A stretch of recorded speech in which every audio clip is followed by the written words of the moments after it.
The morning I found my barn in a heap of splintered wood and twisted metal, I thought maybe a tornado had touched down overnight. But there wasn't a cloud in the sky, just the sound of a diesel engine pulling away down the hill. That's when I saw the excavator tracks in the dirt, still fresh.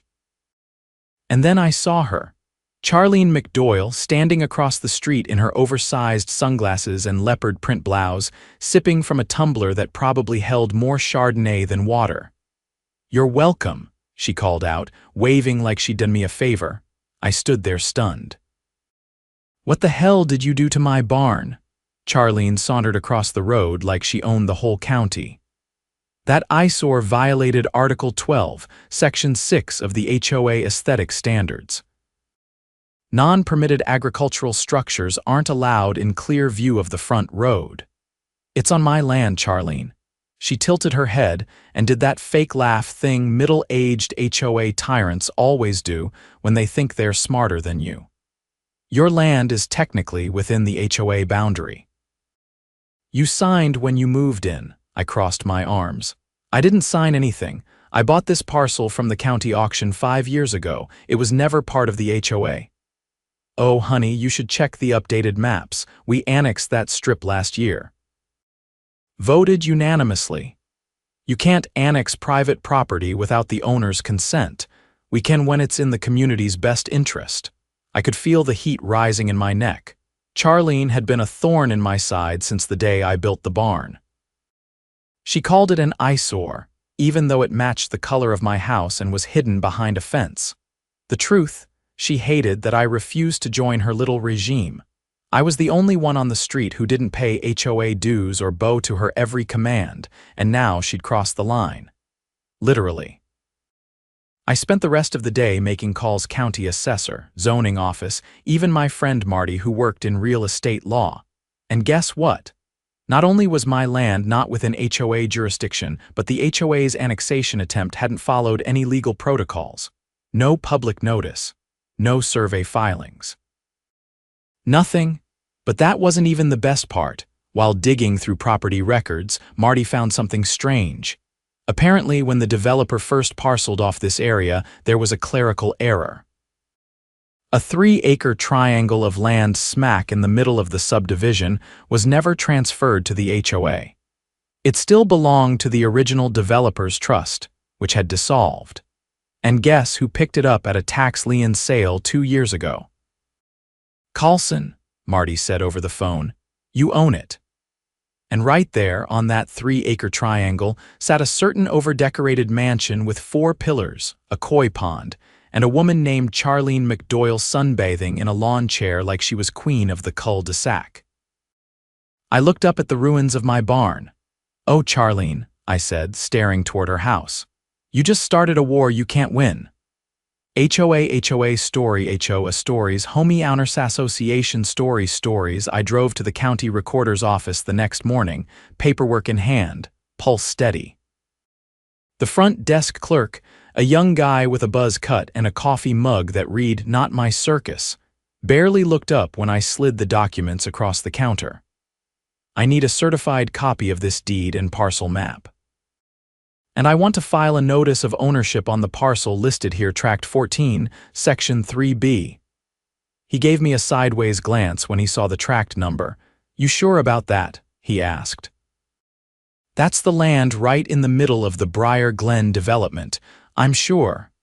He stamped the papers without another word. By noon, I was standing at the edge of that very tract, 3 acres of manicured landscaping, winding driveways, and ornamental shrubbery all laid out like a suburban Versailles. It was surreal knowing I technically owned it, not just the sidewalks or the greenbelt, the entire chunk of land. Including the $1-million homes sitting on it. The law was a strange thing. If the HOA had done their due diligence, they might have realized what they were squatting on.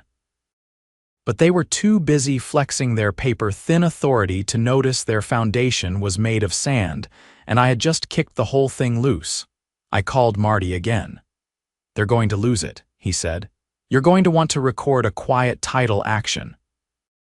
It'll hold up in court if they try to contest, and Carlson, don't say anything yet. Let them hang themselves." That afternoon, I installed a small trail camera in the trees bordering my property line, not for security, for evidence. Because if Charlene had the gall to send in a dozer without warning, then she'd try something worse when she realized I had the upper hand. And sure enough, the camera caught her that night. Standing out on her front lawn, pacing in a robe with her phone clamped to her ear, shouting into the dark. She wasn't alone either. 2 board members joined her. Doug, the guy with the shiny belt buckles and a landscaping truck he parked like it was a trophy, and Teresa, who ran the HOA's compliance committee like a medieval inquisition. The next morning, a letter arrived in my mailbox. Plain white envelope, no return address. Inside was a single sheet of paper: cease and desist all property claims regarding Tract 14. HOA legal counsel has been retained. Any further action will result in fines and litigation. I took the letter straight to Marty. They're bluffing, he said after reading it. There's no legal precedent for them to claim ownership retroactively. If they want to contest it, they'll have to file in civil court, and they can't do that without exposing the original annexation as fraudulent. That opens them up to criminal liability. I raised an eyebrow. Criminal? Charlene authorized demolition on a structure she had no jurisdiction over, on land the HOA doesn't own. That's destruction of private property. You've got photos, timestamps, and now this threat letter. That's coercion layered on top. That evening, I paid a visit to the county sheriff's office. I didn't expect much. Small town. Everyone knew everyone. But when I showed the deputy the footage of the excavator, the letter, and the parcel ownership documents, he narrowed his eyes. You're telling me this HOA president ordered equipment onto your land and tore down your structure? Yes. And they've threatened you since? Correct. He leaned back in his chair, rubbed his jaw. You willing to make a formal statement? I already typed one. He read it over, then stood. Wait here. He returned 10 minutes later with his supervisor. They asked more questions. Then they called the county prosecutor. By the time I got home, Charlene had already left another note on my door. This one was handwritten. Less legal jargon, more frantic energy. We need to talk. This has gone far enough. I didn't respond. Instead, I had a surveyor come out the next morning. We placed bright orange flags along the entire boundary of Tract 14. Right through Charlene's flower beds, across her koi pond, and squarely through the middle of her circular driveway. By mid-afternoon, she was standing on her porch again, arms crossed, lips pressed so tight they practically disappeared. You're trespassing, she shouted as the surveyor packed up. He didn't even look at her. Not according to the county records, ma'am. I stepped out of my truck, holding a rolled-up copy of the parcel map. Charlene, you've got exactly 2 options. Either vacate the property voluntarily or we can settle it in court. But I should warn you there's a criminal investigation underway. Her face went pale. You're bluffing. Am I? I handed her the sheriff's business card. I didn't know, she said quietly, almost to herself. You didn't care, I corrected. That barn you destroyed. It wasn't just lumber and nails. My grandfather built the frame from reclaimed timber. The roof tiles were salvaged from the family farm. You stole history, and now you're going to answer for it. For the first time since I'd moved in, she didn't answer with a smile or a threat. She just turned and walked back inside, the door closing like a coffin lid behind her. That weekend, I filed the quiet title action and sent copies to every homeowner whose house sat on Tract 14. I included a polite notice. Due to recent title clarifications, your property may be subject to lease renegotiation or relocation. Panic spread like a brush fire. Within days, I was getting calls from neighbors. Some were furious, some were confused, most were just scared. I told them all the same thing. I wasn't after their homes, I was after justice. And if they wanted out of the HOA, I'd help them. Teresa resigned from the board within 48 hours. Doug followed suit after he learned the county had subpoenaed HOA records. Charlene. She tried to rally support, but no one would back her. Especially after the sheriff's office served her with a summons for property damage and fraudulent claims. Funny how fast loyalty dries up when jail time's on the table. By the end of the month, the HOA was in full collapse. They'd lost all authority, their bank account was frozen under court order, and the developer's original trust, which I now controlled, had filed to dissolve the remaining structure of the HOA entirely. And me, I rebuilt the barn. Bigger, stronger, solar panels on the roof, security cameras hidden in the eaves, and a flagpole out front, flying an old, weathered banner that had once flown over my grandfather's farm, the same one Charlene tried to erase. But the real victory came when the sheriff called. "Charges are moving forward," he said. "Charlene's being arraigned next week. You might want to be there." I told him I wouldn't miss it for the world, not because I wanted revenge, but because I wanted her to see what real accountability looked like. And maybe, just maybe, she'd think twice before tearing something down that didn't belong to her. Charlene didn't appear for her arraignment. Her attorney showed up instead, a wiry man in a suit 2 sizes too expensive for the case he was trying to keep quiet. He requested a continuance, citing personal family matters. The judge granted it with a sigh and a warning that no shows wouldn't be tolerated twice. That gave me time. While Charlene's legal team scrambled to stall the inevitable, I turned my focus to the parcel itself. I wanted to know what, exactly, I could do with it. Owning the land under someone's home wasn't just symbolic, it came with a set of oddly powerful rights. I met with a land use attorney in the next county over, someone who had no ties to Briar Glen or its residents. She studied the documents, cross-referenced tax records, and tapped her pen against her notepad before leaning back in her chair. If the homes were built without a valid land transfer, then the structures are technically encroachments. You could file for ejectment, or charge rent, or convert the title to a leasehold estate. I raised an eyebrow. Even though they've lived there for years, possession doesn't override ownership unless they can prove adverse possession, which they won't be able to. Not with the HOA misconduct now public record. "The court will side with you." She paused, then added, "But I'd recommend a different approach. Use this leverage to dissolve the HOA entirely. Offer to sell back the land under their homes for a single dollar on one condition." "What's that?" "They agree to permanently terminate the HOA charter." It was a brilliant move. I'd never cared about collecting rent or forcing anyone out. I just wanted to make sure Charlene's empire crumbled so thoroughly that no one could rebuild it. I called a meeting. Not a formal one, no newsletters, no community bulletin boards, just a sign posted on the community gate. "Important property meeting. Carlson's front yard. Saturday at 4 p.m. That day, 32 residents showed up. Some looked angry, some curious. A few brought folding chairs and thermoses like it was a tailgate. I stood on the rebuilt barn's front steps and laid out the facts quietly, clearly, without drama. Charlene had authorized demolition on land she didn't control. The HOA had extended its boundaries illegally, and I now owned the land under 7 homes, including her own. I showed them the certified deeds, the parcel maps. The surveyor's signature. Dead silence followed. Then a man in a faded flannel shirt spoke. I recognized him, lived 2 doors down from Charlene, never said more than a nod in passing. "So what do you want from us?" I held up a folder. "A termination agreement. If every homeowner signs it, the HOA dissolves permanently. No more dues. No more compliance officers, no more board.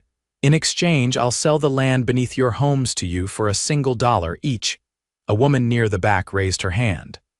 "What happens if we don't sign?" "You'll remain tenants under a lease I control. Monthly rent will be market rate. You'll also be responsible for back payments, and you'll deal directly with me for any land use issues." I let the words settle. "I don't want your money," I added. "I want the HOA gone, for good. That's the only goal here." By the end of the hour, 24 people had signed. By the next morning, 6 more dropped off their paperwork. The only holdout was Charlene. She'd gone quiet. Her house was dark, blinds drawn, mailbox overflowing. Rumor was she'd taken a long-term suite at a hotel uptown, probably trying to avoid process servers and media attention. But she couldn't avoid what came next. The county prosecutor filed formal charges the following week: destruction of private property, false claim of authority, and fraudulent administration of a chartered organization. 3 felonies. Bail was set high enough that even Charlene's friends, what few remained, didn't step in. I attended the next hearing. She looked smaller than I remembered. Her hair was tied back, makeup faded, eyes darting as if searching for a way to vanish. When her name was called, she stood but said nothing. Her attorney entered a plea of not guilty. The judge scheduled the trial for 8 weeks outside the courthouse. A reporter caught up to me. Apparently the story had caught fire on social media. HOA queen bulldozes barn, gets land pulled out from under her. I didn't give an interview, but I did make one statement. People forget that power isn't permanent, it's borrowed. And when you abuse it, someone's going to come collect. That quote made it into the local paper's Sunday editorial. 3 days later, I received a certified letter from Charlene's lawyer. It was an offer. She'd resign from the HOA board permanently, sign the dissolution agreement, and drop any countersuits if I agreed not to press further charges or pursue rent collection. I turned the letter over and wrote one sentence on the back. There is no board left to resign from. Charlene didn't respond. The county held a public hearing 2 weeks later to address the HOA's illegal annexation attempts. Residents packed the room. Several testified, describing how Charlene had manipulated votes, altered meeting records, and used fines as tools to silence dissent. One woman, elderly, soft-spoken, brought a folder of citations she'd received for things like faded mailbox numbers and non-uniform garden gnomes. By the end of the hearing, the county voted unanimously to nullify the HOA's annexation filing retroactively. The entire Briar Glen HOA charter was officially declared invalid. The legal fallout didn't stop there. A forensic accountant, hired by the prosecutor's office, uncovered that Charlene had been siphoning dues into a shadow account under a fake vendor name, Community Enrichment Solutions. Nearly $70,000 had passed through it over 3 years. It was traced directly to her personal checking account. That added embezzlement to her list of charges. At her trial, the prosecution didn't even need to bring out the big guns. The evidence was overwhelming: paper trails, testimonies, video footage. A former board member even admitted under oath that Charlene had ordered the demolition to make an example of me. She was convicted on all counts. Sentencing was scheduled for the following month. I didn't attend. I had no interest in watching her fall further. That part was done. Instead, I walked the boundary of the parcel one last time, orange flags long gone, replaced by nothing but quiet, open space. The barn stood tall, sunlight catching on its steel roof. The flag out front rippled gently in the breeze. Behind me, neighbors worked on gardens, washed cars, let kids ride bikes without fear of HOA fines. The power Charlene had wielded so smugly was gone. Not just stripped, but dismantled, root and branch. And in its place was something better: ownership without fear, community without control. I'd never planned to lead a movement. I just wanted to be left alone. But sometimes, the best way to defend your ground is to stand so firmly they never try to take it again. The last remnants of the HOA's influence vanished as quickly as the lawn signs they used to plaster on every intersection. Within days of the official charter nullification, the community mailbox bulletin board came down. Someone ripped out the approved paint colors pamphlet and turned it into a paper airplane that fluttered across the cul-de-sac. No one rushed to pick it up. I'd expected some tension after everything. Maybe cold shoulders or whispered complaints about my role in dismantling what some still saw as a necessary institution. But what I got instead was far more surprising. People started waving. The guy who used to glare at me every time I parked my truck on the street now offered me a hand when I was unloading lumber. A woman who never made eye contact before dropped off a plate of cookies said they were thanks for cleaning house. It was subtle, but unmistakable. Relief had settled over the neighborhood like a spring rain. The fear was gone. I'd been spending most of my free time restoring my late grandfather's weather vane, the only piece of the original barn that had survived the demolition intact. The iron rooster had fallen off during the destruction, landing in a patch of mud behind the oak tree. It was rusted and bent, but I'd straightened it, cleaned it, and now I was mounting it on the new barn's roofline. It was the last piece, the final touch. I was halfway up the ladder when I heard the tires on gravel. 3 black SUVs turned onto the street, unmarked save for government plates. They didn't speed, didn't idle long. They parked in front of what used to be Charlene's kingdom, and 6 men and women in dark jackets stepped out. One of them carried a metal case. Another had a file folder tucked under her arm. I climbed down and crossed the yard. I didn't recognize any of them, but they didn't look like county officials or building inspectors. These people were federal.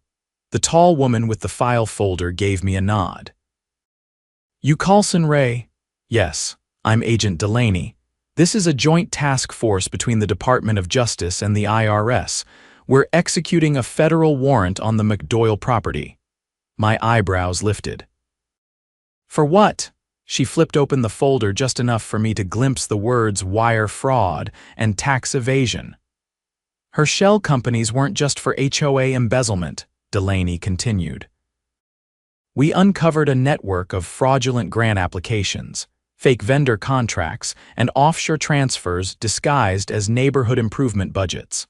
She was moving money through real estate flips under false community development credits. That explained a lot. The koi pond renovation had always seemed excessive. So had the imported marble benches and the so-called community plaza that no one had ever used. Turns out those installations weren't for aesthetics, they were cover. "You need anything from me?" I asked. "Not unless you want to testify in the federal case.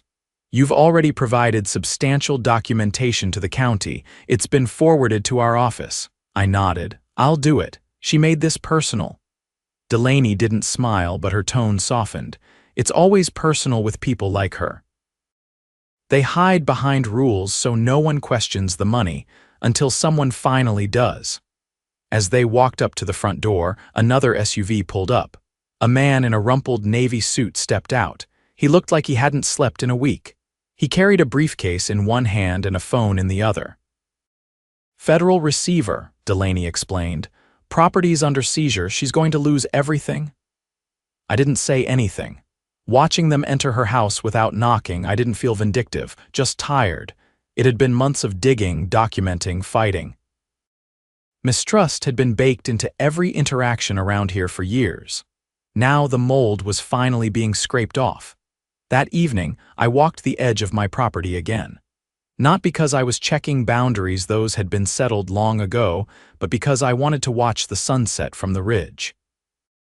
The barn cast a long shadow, and the wind turned the weather vane with a soft creak. I wasn't alone for long. A voice called out from the street. "Mind if I come up?" It was Marcus, the flannel shirt neighbor who'd asked what I wanted back at the town meeting. He carried 2 beers and a plastic bag of something that smelled like smoked sausage. "You hosting a barbecue I didn't hear about?" I asked. "I'm starting one," he replied. Figured it's time we got to know each other without a threat letter in the mailbox. We sat on the edge of the fence and ate.